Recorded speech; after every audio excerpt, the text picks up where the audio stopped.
पेशा एक है। डॉक्टर के पास ना नस्ल है ना फर्क है। आप इनकी बजट पड़ी है, इनको तनख्वाह क्यों नहीं दे रहे हो? अभी ये फाका कशी में मुब्तला हैं। खुदारा आज ये अभी महकमा फाइनेंस ऑफिस दादू में इनके पास यही है हथियार, एहतजाज करना। एहतजाज की वजह से बैठे हैं। इधर जो एडीओ आपने मुकर्रर किया, नाहल करप्ट, जो पहले दिन आया, 8 एजेंट उसके बंगले पे बैठे थे जुल्फकार अंसारी, तो उसने कहा कि इधर की वो एजेंट एक मला था, वाजिद मला, उससे पूछा कि इधर कमीशन कितनी मुकर्रर है। उसने उसको बताया कि 5% इधर कमीशन मुकर्रर है। यार 5% तो मैं नहीं लूँगा, मुझे 15% चाहिए कि मैंने नौकरी की है बदीन, सांगड़ और लाड़ के अजला में नौकरी की है। ये तो उसने कहा कि दादू डिस्ट्रिक्ट है, ये इधर यही कमीशन है जिन्हें मैं नहीं लूँगा। जो कमीशन देगा तो मैं काम करूँगा, नहीं तो नहीं करूँगा।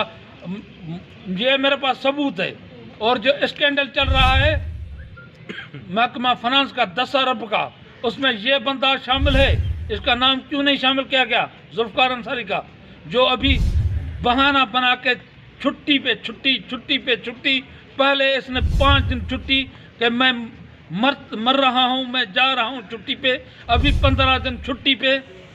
ये बड़ा अच्छा अफसर है अल्ताफ मंगी साहब, लेकिन ये तंग आ गया। मैंने इनसे पूछा कि जनाब पूरा डिस्ट्रिक्ट है दादू, बड़ा पॉपुलेशन वाला डिस्ट्रिक्ट है दादू, और इधर खल्के खुदा के और हर इदारे के बहुत सारे मसाइल है, आप हल क्यों नहीं करें? चेयर में क्या करूं?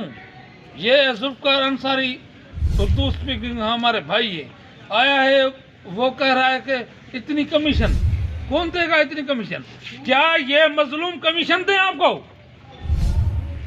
ये इन लोगों ने ड्यूटी की है, इन लोगों ने रात दिन अपनी जान जोखिम में डाली है, ये आपको कमीशन दें? इनसे कमीशन आपने ली तो तौबा अस्तगफिरुल्लाह रब्बी मिन कुल्ल ज़ंब तुबले। मंसूर मखदूमी मेरा नाम है, दादू आमिर साफी और दादू रहनुमा दादू आमिर ताज। फिर आपके की वो हाल होगा, आप सिंध हाई कोर्ट